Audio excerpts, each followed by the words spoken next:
Cheers. Yes, sir. Morning. Good morning, brother. Music.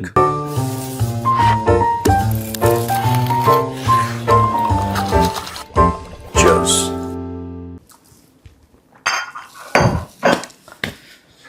Sir Pakistan में ना साजिश कर रहे हैं हम लोग। क्या कर दिया हम लोगों ने? लेटेस्ट क्या है साजिश? लेटेस्ट ये है कि पाकिस्तान में तेल नहीं मिल रहा, तेल के प्राइसेस बहुत ज़्यादा हाई हो गए हैं, तो इसको लेके वहाँ के टीवी पर डिबेट चल रहा है कि भाई क्यों बढ़ रहे हैं और ऐसे। तो उसमें एक पत्रकार है रिजवान राजी, उन्होंने कहा कि और बहुत फोर्सफुली, मुझे तो लगता है कि इसमें भी जो है भारत की साजिश है, वरना इतने तेल कैसे बढ़ सकते हैं दाम। दो बातें उन्होंने कही, हम आपको ऑडियो भी सुनाएंगे। और उन्होंने कहा कि इसमें भी तो भारत की पहले ऑडियो सुना दो यार पहले। यस। मुझे तो लगता है कि ये जो पाकिस्तान के अंदर बिजली की कीमत बेतहाशा बढ़ाई गई या बढ़वाई गई जी। इसके ये भी भारतीय प्लानिंग का हिस्सा था कि पाकिस्तान में कोई इंडस्ट्री जो है वो इकोनॉमिकल वायबल ही ना रहे, उसकी वायबिलिटी खत्म हो जाए। देखिए ये 14 किलोमीटर दूर बिजली बन रही है 4 रुपए फी यूनिट, और यहाँ पे बन रही है 40 रुपए फी यूनिट। मैं इसे एक साजिश ना कहूं तो क्या कहूं? ये भी कुछ साजिश लगती है मुझे। इसके ऊपर मातम मेरा भाई करेगा, लेकिन मैं ये पॉइंट आउट कर रहा हूं। ये देखिए, ये जो पाकिस्तान को घेरा गया, पहले ईरान जो कि पाकिस्तान का सदियों से दोस्त चला आ रहा था, उसको तोड़ा गया। आज भी वो, इसके बावजूद कि हम उसको बचा रहे हैं, वो इंडिया का कलमा पड़ता हुआ पाया जा रहा है। उनके बीच मेरे सेगमेंट से थोड़ी मुख्तलिफ है, लेकिन चले मैं राणा साहब की ओपिनियन ले लेती हूं। राणा साहब आपकी आर्गुमेंट बाय करें, चले कह लें आप। मैं कंक्लूड कर दूं। और इसी तरह अफगानिस्तान, भाई जिसके लिए हमने हजारों लोग शहीद करवाए, हमारे हर गली मोहल्ले के अंदर बम धमाके हुए, अफगान आगे 40 साल यहाँ पे मुकीम रहे, वो अफगान जो है आज पाकिस्तान के बारे में शुभ शुभ नहीं सोचता। अब क्या कह रहा है? अब जैसे कि ऑडियो आपने सुना, उन्होंने ये कहा है कि भारत की साजिश है जिसकी वजह से तेल पाकिस्तान में बढ़ रहा है। क्या कह रहा है? मतलब ताकि पाकिस्तान में इंडस्ट्रियल डेवलपमेंट ना हो सके। तो अच्छा, समझ रहे हैं? ओके, ये वजह है। तो और दूसरी एक और बात थी, सॉरी मैंने आपको रोक दिया। नहीं प्लीज प्लीज। दूसरा उन्होंने ये कहा कि अफगानिस्तान, जिसको पाकिस्तानियों ने 40 साल अपने पास रखा, वो भी जो है भारत का कलमा पढ़ रहे हैं, वो भी उनके अगेंस्ट जा रहे हैं, दोनों तरफ से पिट रहे हैं। भारत साजिश कर रहा है, हर चीज में इनके भारत साजिश कर रहा है। इतने फ्री तो हमारे यहाँ कोई भी नहीं है जितना कि ये कह रहे हैं। नहीं, बेसिकली रिजवान राजी का ये कहना है कि पाकिस्तान में जो तेल की कीमतें बढ़ रही हैं उसमें भारत का हाथ है। भारत की साजिश है। साजिश है मतलब भारत ने साजिश की है तो पाकिस्तान में तेल। ये actually he is being over smart. Rizwan राजी को यह पता है कि पाकिस्तानी बैल हैं बेसिकली इंटेलिजेंस के मामले में। वैसे नहीं करा, इंटेलिजेंस के मामले में बिल्कुल खड़ दिमाग है। दिमाग होता नहीं ज्यादा। Very few people in Pakistan who can stitch together a coherent sentence, otherwise तो ऐसी हैं बस। ठीक है, भगवान मालिक है उन लोगों का। उन लोगों को समझाना, इसके हिसाब से थ्योरी बढ़िया है। आपको हंसी आ रही है, आप पढ़े लिखे हैं, आपको हंसी आ रही है, पर लेकिन जो पाकिस्तान के मदरसे में पढ़ता है, जो कि मैक्सिमम लोग मदरसे छाप हैं पाकिस्तान में, वो जब ये सुनेगा वो विश्वास कर लेगा, भरोसा कर लेगा कि हाँ रिजवान राजी सही बोल रहे हैं। देखो बात ये होती है कि जिसका दिमाग नहीं होता ना, जो बैल होता है दिमाग से बिल्कुल ऊपर वाला माला उसका खाली रहता है बिल्कुल, तो उसको ये वर्ड साजिश बहुत अच्छा लगता है, क्योंकि साजिश आप समझा नहीं सकते, तो उसमें समझने की जरूरत भी नहीं, क्योंकि दिमाग ही नहीं है, कहां समझेगा। तो आपने बोला कुछ लोग साजिश कर रहे हैं, वो कुछ लोग कौन है, कहां साजिश कर रहे हैं, कैसी साजिश थी, फिर आपको यह समझाने की जरूरत नहीं है कि एक बात बताइए, चलिए भारत साजिश कर रहा है कि पाकिस्तान में तेल के भाव बढ़ जाए, चलो भारत साजिश कर रहा है। एक बार आपने लफ्ज साजिश इस्तेमाल कर लिया रिजवान राजी ने, फिर जो मदरसे वाले सुनते हैं रिजवान राजी को, जो उसका पाकिस्तान के अंदर कोई भी फॉलोअर होंगे उसके, उनको समझाना नहीं पड़ेगा क्योंकि आपने साजिश बोल दिया। अब अगर आप इंडियन से बोलेंगे तो इंडियन सबसे पहले इंडिया कैसे कर सकता है, फिर वो बोलेगा स्ट्रेट ऑफ हॉर्मुज से तेल आता है। ठीक है, आपका तो बॉर्डर भी लगता है ईरान से, आपको समुद्री रास्ते से कोई जरूरत है नहीं कि आप समुद्र के रास्ते से आए, आप तो लैंड के रूट से भी ले सकते हैं। आपके तो बलोचिस्तान का इलाका, इंडियन ऐसे बात करेगा, हमें तो अगर ईरान तेल देगा और हम ईरान से तेल भी लेते हैं, या स्ट्रेट ऑफ ईरान से भी नहीं लेते तो स्ट्रेट ऑफ हॉर्मुज से आता है, वो तो गुजरात जाएगा, महाराष्ट्र जाएगा, वो तो समुद्री रास्ते से आएगा, लैंड रूट तो है नहीं कोई। लिहाजा एक्स, लिहाजा वाई, लिहाजा जेड, ये इंडियन बोलेगा। आपको ये बात क्यों नहीं समझ में आ रही है? आपको फनी लग रही है क्योंकि आप इंडियन है और आप पढ़े लिखे हैं। अगर आप, और भगवान ना करे कभी ऐसा हो, लेकिन अगर आप पाकिस्तानी होते, आप कहते बात सही कह रहा है, मैं यही ठीक हूं। है ना? ये लाइन ही मुझे अच्छी नहीं लगी। हाँ, जैसी अगर आप मैं ये कह दूं ना कि आप पाकिस्तानी, तो आपको it will start to make sense if you are a Pakistani. हाँ, साजिश तो कर सकता है, हिंदू ने साजिश करी होगी, तेल का भाव, और ये लोग इनको आर्मी वाले जैसे पैसे भेजते हैं कि तुम ये बोलो कि इंडिया की साजिश है। तो ये बार बार अलग अलग लोग, ये अलग नहीं है रिजवान राजी, हाँ, और भी लोग होंगे इसमें कई सारे लोग हैं जो कि यही बात बोलेंगे, इंडिया की साजिश, इंडिया की साजिश।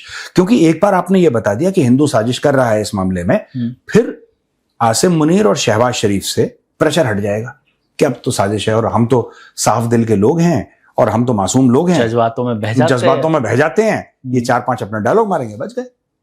तो ये बहुत एक बढ़िया ट्रिक है अपने नालायक और निठल्ले हुक्मरानों को एक पास देने का, प्रोटेक्ट करने का कि यार देखो वो तो साजिश थी, वरना तो फील्ड मार्शल ऐसा थोड़ा है कि सपा सालार झुक जाता, वो तो साजिश हो गई, वरना हम तो जीती रहे, वरना तो हम जीते, तो साजिश हो गई, बस साजिश कर दी। रोहित शर्मा टॉस करता है तो सामने गिरता ही नहीं, वो तो 4 फुट दूर 10 फुट दूर गिरता है, साजिश हो गई बस। वरना तो ऐसा है कि जो हिंदू हैं वो क्या नाम है प्लास्टिक का, शी जिनपिंग, क्या नाम उसका नाम, अरे अफरीदी शाहीन अफरीदी की बॉल वो देख ले, हिंदू देख ही नहीं सकता, वो साजिश कर दी उन्होंने, इसलिए शाहीन अफरीदी की बॉल स्विंग करना खत्म हो गई, वो सीधी सीधी जा रही थी। वो स्टेडियम में पंडित आए थे पूजा 21 आए थे, 21 पंडित आए थे, उन्होंने मंत्र पढ़े, तो जो पिच थी, जैसी को बॉल करता पिच ऐसे डांस करती। तो जब आपकी पूरी कौम जो है पाकिस्तानी, जब पूरी कौम आपकी मदरसा टाइप पे हो कि ये जिन्न आते हैं और रूहानी ताकतें आती, तो फिर उनके लिए यही ठीक है। आप हिसाब से टैबलेट देते हो ना, पेशेंट को क्या बीमारी है आप उसके हिसाब से, वन साइज फिट्स ऑल तो नहीं होता है। तो उसने बिल्कुल अपने हिसाब से, उसने बिल्कुल ठीक बात बोली है रिजवान राजी ने कि यार देखो साजिश करती, वरना तो तेल के भाव कंट्रोल में ही थे। हाँ। अच्छा सर, ये हर बात में अफगानिस्तान को क्यों कहते हैं कि हमने 40 इयर्स रखा, अब ये हमारे अगेंस्ट जा रही है, ये क्यों नहीं देखते कि अफगानिस्तान में ये बेवजह भी बमबारी करते हैं, एयर स्ट्राइक्स करते हैं? नहीं। ये रियलिटीज को क्यों नहीं देखते? ये जो मामला था ये कब से शुरू हुआ है? ये बमबारी तो आप आज की बात कर रहे हैं। पाकिस्तान कुछ ऐसे लोग होते हैं ना जो चालाक बनने की कोशिश करते हैं लेकिन होते गधे हैं, लेकिन अपनी नजरों में बहुत शातिर हैं। That is typical Pakistan. पकड़े जाते हैं, जलील होते हैं, फिर से चालाकी करने की कोशिश करते हैं, फिर पकड़े जाते हैं, फिर बेइज्जत होते हैं। 1979 में Russian motorized divisions they cross the Amu river and entered Afghanistan. Pandey ji, story 2 party हुआ करती थी अफगानिस्तान में, खल्क और एक परचम। ओके, ठीक है ना? ये बहुत डिटेल्ड कहानी है, मैं कभी और, हाँ, मतलब इन शॉर्ट बता दीजिए कि ये इनका चूरन, ये क्यों ये फीलिंग खत्म नहीं हो रही? इसके चूरन के लिए बहुत आपको पहले जाना पड़ेगा। Okay. आपको 1979 से आपको जाना पड़ेगा। और यहां पे मैं मोर्टाइमर ड्यूरन ने एक लाइन खींची मैप पे और ड्यूरन लाइन बन गई, और उसके बाद अफगानिस्तान इधर हो गया और इंडिया इधर हो गया और बाद में वो पाकिस्तान। मैं वो उधर नहीं जा रहा, लेकिन मैं आपको बताता हूं कि 1979 में आमू दरिया पार करके Soviet motorised divisions they entered Afghanistan, और वहां पे 10 साल वो लोग रहे। 1989 में वापस चले गए। उसके बाद सोवियत यूनियन टूट गया। उस के दौरान वो जो 10 ईयर का पीरियड था, उसके दौरान हुआ ये कि जियाउल हक पाकिस्तान का जो डिक्टेटर था, जियाउल हक ने बिल्लो है ना, बिल्लो के नाना को फांसी दिलवा दी थी। अच्छा, बिल्लो का नाना था जुल्फिकार अली भुट्टो। ओके, बिल्लो का नाना था जुल्फिकार अली भुट्टो, वो प्रधानमंत्री था। ठीक है, और बहुत बदमाश आदमी था बहुत तगड़ा लीडर, बहुत बड़ा लीडर था वो, पर था महाबदमाश आदमी। 1971 में जो पाकिस्तान के जूते पड़े हैं उसमें बिल्लो के नाना का भी हाथ है। ओके, वो बहुत ऊपर लेवल के खिलाड़ी, चमत्कारी चूहा था वो, अपने टाइम का बहुत बड़ा चमत्कारी चूहा था वो। अब हुआ ये कि जियाउल हक एक प्रपोजल लेकर गया अमेरिकन के पास।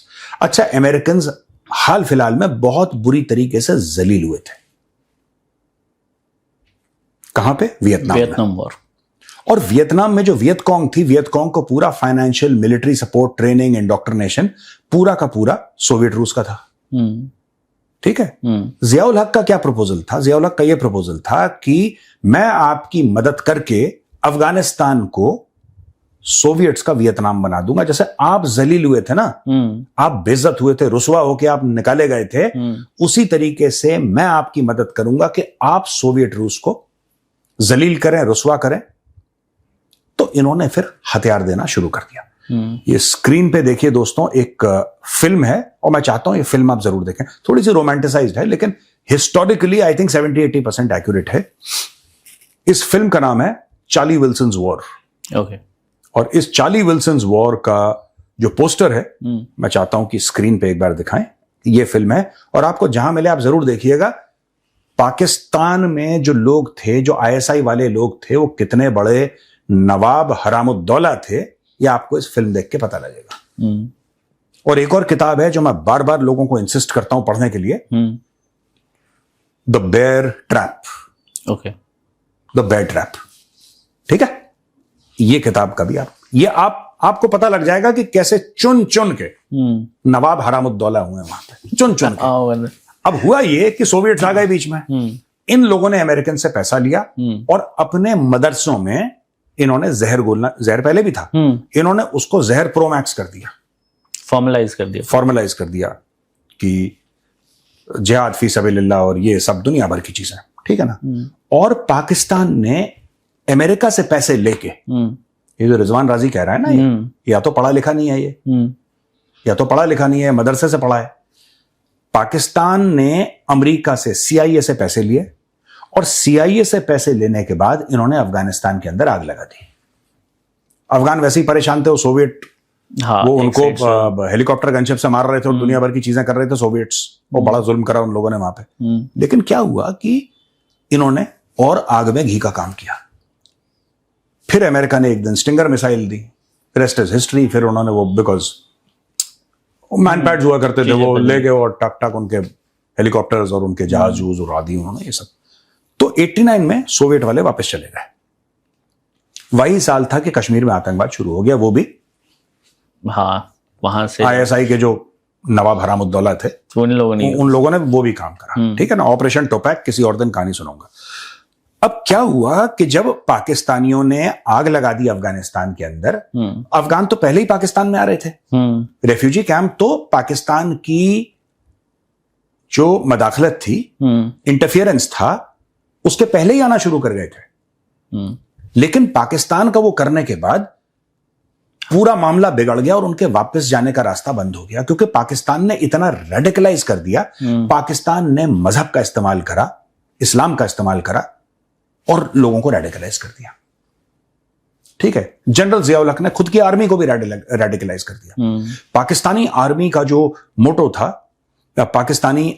मोटो था, यूनिटी फेथ एंड डिसिप्लिन, जो कि मोहम्मद अली जिन्ना ने दिया था, यूनिटी फेथ एंड डिसिप्लिन, उसको चेंज कर दिया उसने, ईमान तकवा जिहाद फी सबिलिल्लाह। वो पाकिस्तानी आर्मी का मोटो बन गया।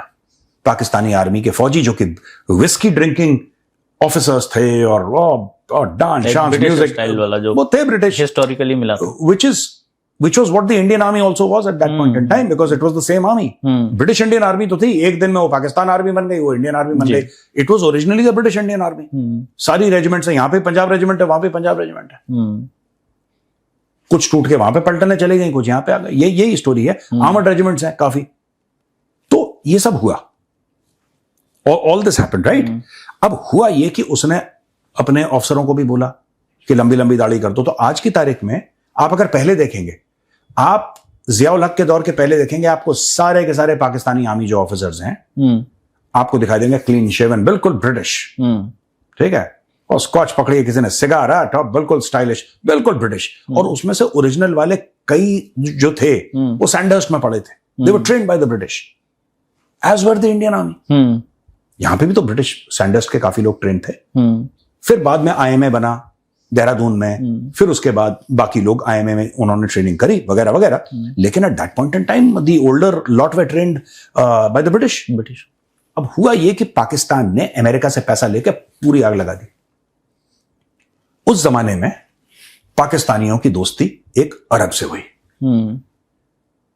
और धीरे धीरे धीरे धीरे उनके कॉन्टैक्ट बनने शुरू हो गए। वो अरब था CIA के रोल्स में, और CIA ने उस अरब को बोला कि हाँ इसके पास पैसे भी हैं, ये बड़ा करिज्मेटिक है और लोग इसकी बात मानते हैं। और वो जो अरब आदमी था वो इन्वॉल्व था अफगान जिहाद में सोवियट्स के खिलाफ। तो अमेरिका ने बोला ये लंबी रेस का घोड़ा है। वो जो अरब था उसका नाम था ओसामा बिन लादेन, जिसने अमेरिका को बाद में ठोक दिया। तो जो आज की तारीख में जो भी पाकिस्तानी ये कहता है कि हमने बहुत मदद करी है अफगानों की और बैठ के हमने खाना खिलाया है 50 लाख अफगानों को, वो पाकिस्तानी झूठा है और वो दोजक की आग में जलेगा। ये है सच्चाई और ये झूठ बोल रहे हैं अभी भी। ये इतने फ्रॉडिया हैं पाकिस्तानी, ये खासतौर से जो लाहौर की ब्रीड है ना, ये इतने झूठे हैं इस मामले में, अफगानिस्तान के मामले में। ये बात सच है कि 50 लाख अफगान आए पाकिस्तान में, हाँ उनके बच्चे यहां पे पैदा हुए, उनके नाती पोते यहां पे पैदा हुए, ये सच है। वो क्यों आए? वो इसलिए आए क्योंकि तुमने उनके घर में आग लगा दी। ये बात ये नहीं बताते अपने कौम को। हाँ, अफगान डेस्क किसने खोला है सही में? आप जरा जाके गूगल पे चेक करिए, who was the person responsible for opening the Afghan desk even before the Americans entered Afghanistan. Who ordered for the Afghan desk to be open? Billo का नाना बहुत बदमाश था। बिल्लो के जो नाना जी थे, बिल्लो के नाना जी बहुत तेज आदमी थे भैया, बहुत तेज। वो बहुत सुरता था, जिसको कहते हैं ना यूपी में कहते हैं बहुत सुरता, तो बहुत सुरता था वो। अब हुआ ये सुनो, तालिबान क्रिएट हो गया, ये सब हो गया। अब इतना खौफ, इतना डर, कोई भी अपने बच्चों के लिए, बीवी बच्चों के लिए, माँ बाप के लिए तो डरता है आदमी। वो आदमी खुद मर जाएगा, जहां पे बच्चों की शक्ल देख ली वैसे ही हाथ जोड़ के कोने में खड़ा हो जाता है। पाकिस्तानियों को पैसे मिले अमेरिकन से, पाकिस्तानियों को पैसे मिले यूनाइटेड नेशन से, पाकिस्तानियों को पैसे मिले वर्ल्ड बैंक से, पाकिस्तानियों को अरबों डॉलर मिले इन रेफ्यूजीज का ध्यान रखने के लिए। वो पैसे कहां गए? ये चोर के बच्चे वो भी पैसा खा गए, जो अफगानों के हक का पैसा था। ये चोर के बच्चे वो भी पैसा खा गए। आज की तारीख में अफगानों को ये कहते हैं कि हमने तुम्हें पाला, तुमने पाला, तुम पाकिस्तानियों को नहीं पाल सकते, तुम अफगानों को पालोगे। खुद का ध्यान नहीं रख पा रहे, खुद की चीजें। तो ये बीच बीच में एहसान फरामोश हैं, गंदे हैं, हमने तो पाल के रखा, भारत के नाम का कलमा पढ़ रहे हैं। ये भारत के साथ क्यों दोस्ती है अफगानों की? तालिबान के आने से पहले की दोस्ती है, ठीक है। क्यों दोस्ती है? क्योंकि हम अफगानिस्तान के अंदर इंटरफेरेंस नहीं करते। यार एक बात बताओ, अफगान वो लोग हैं, ठीक है, जो किसी का, उन्होंने सोवियत रूस सुपर पावर था, उसका इंटरफेरेंस बर्दाश्त नहीं किया। American super power, economic military super power, उन्होंने उनका इंटरफेरेंस बर्दाश्त, वो इंडिया का कर लेंगे बर्दाश्त? वो तो किसी का नहीं करेंगे, उनके नेचर में नहीं है, उनके नेचर में नहीं है। तो भैया जब उनके नेचर, हमारे इसलिए दोस्त हैं क्योंकि हम करते नहीं इंटरफेयर। हमने कभी अफगानों को ये नहीं बोला कि नहीं तुम्हें ये करना चाहिए, तुम्हें, हम ये कहते हैं भाई आपको जैसा करना है आपकी मर्जी है भाई, हम तो कोई नहीं होते आपको बोलने वाले। आप हमें बताइए भाई होने के नाते हम आपकी क्या मदद कर सकते हैं? क्या हम सड़क बना सकते हैं? क्या हम स्कूल बना सकते हैं? क्या हम लाइब्रेरी बना सकते हैं? क्या हम डैम बना सकते हैं? क्या हम पार्लियामेंट बना सकते हैं? अगर हम कुछ कर सकते हैं तो हुक्म करें आप हमें, हम आपकी हेल्प के लिए, मदद के लिए हाजिर हैं। किसी इंडियन मिनिस्टर ने जाके अफगानों को यह नहीं बोला कि नहीं आप ऐसा करोगे। भैया वो किसी की नहीं सुनते, तो जो किसी की सुनता ही नहीं उसको बोलना क्यों है? ये पाकिस्तानी चौधरी बन के पहुंच जाते हैं वहां पे कि तुम ऐसा करो, तुम ऐसा करो, अफगान उनकी उंगली तोड़ देते हैं ऐसे करके, फिर कहते हैं कि ये गंदा है अफगान। उनको मत बोलो ना यार। हाँ। वो तुम्हें थोड़ा ना बोल रहे हैं, अफगान पाकिस्तानियों को थोड़ा ना बोल रहे हैं कि तुम पाकिस्तान कैसे चलाओ। तो तुम उनको क्यों बोल रहे हो कि तुम्हें अफगानिस्तान कैसे चलाना चाहिए? छोड़ दो उनको। सर इनके ना चरित्र में ही प्रॉब्लम है, और मैं ये बोल क्यों रहा हूं, क्योंकि देखिए यूएई ने पैसे दिए थे, यूएई ने पैसे मांगे, यूएई को गाली देना शुरू किया। अब यूएई ने वहां जो टेलीकॉम कम्युनिकेशन थी वहां से भी इन्वेस्टमेंट हटाने शुरू कर दिए। जो पाकिस्तान टेलीकम्युनिकेशन है उसका 60% गवर्नमेंट होल्ड करती है, बट 20-23% जो है यूएई की कंपनी है एक, इत्तिसलात, क्या नाम है? हाँ इत्तिसलात, ऐसी कुछ है ना। हाँ, ई एंड का साइन है। उसने अपने जो शेयर थे वापस ले लिए। पानी गया, बिजली गया, अभी फोन भी गया, अब ये चिट्ठियां लिखेंगे कबूतर जा जा जा, यहां तो सब गया। कोई पाकिस्तानी ना, ये सारे पाकिस्तानी यूएई को धोखा दे रहे हैं, मतलब यूएई को उल्टा सीधा बोल रहे हैं, गालियां दे रहे हैं। सारे जी, यहूदियों के साथ मिल गए, इनके साथ मिल गए, ये पाकिस्तानी। ये भी कह रहे हैं कि भारत की वहां पे भी कॉन्स्पिरेंसी बोलते हैं। हाँ वो तो है ही, भारत की हर जगह होती है। पर जब यूएई के ऊपर बमबारी हो रही थी, क्या पाकिस्तान ने, जो कई पाकिस्तानी अपनी रोजी रोटी यूएई से कमाते हैं, ठीक है, कई पाकिस्तानी, इन्होंने एक बार आसिम मुनीर ने यह बोला कि नहीं यार आप यूएई के ऊपर बमबारी मत करो, ठीक है, एक मुस्लिम बिरादर मुल्क है, यूएई के ऊपर बमबारी मत करो आप। एक बार बोला? नहीं बोला। इन्होंने किसी को नहीं बोला। यूएई का गुस्सा होना जायज था जब यूएई के होटल्स के अंदर ड्रोन मार रहा था ईरान। सिविल इंफ्रास्ट्रक्चर पे जब हमले हो रहे थे, सिविल इंफ्रास्ट्रक्चर पे वो हमले कर रहे थे, मिसाइल मार रहे थे।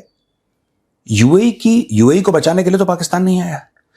यूएई ने फोन करा इजराइल को, इजराइल ने आयरन डोम एक्टिवेट करा, इजराइल ने अपने फौजी भेजे, और आईडीएफ, इजराइल डिफेंस फोर्सेस, अपने हथियार लेके यूएई में उतरा और उसने यूएई को बचाया।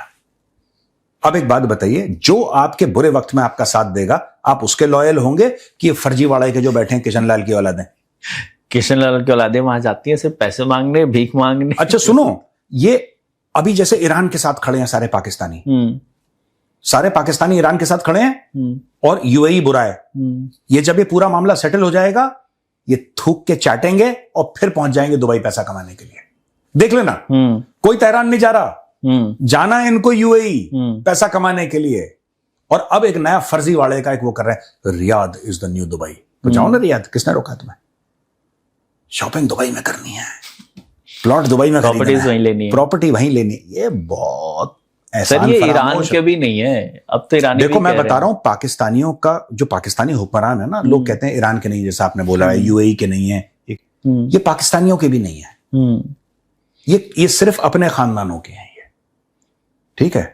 कल अगर आसिम मुनीर को यह पता लगे कि एक डील से उसके खानदान को बेनिफिट हो सकता है, ठीक है, वो पाकिस्तान को रगड़ देगा। इनकी फितरत ऐसी है, इनके ब्लड में है ये, ठीक है ना।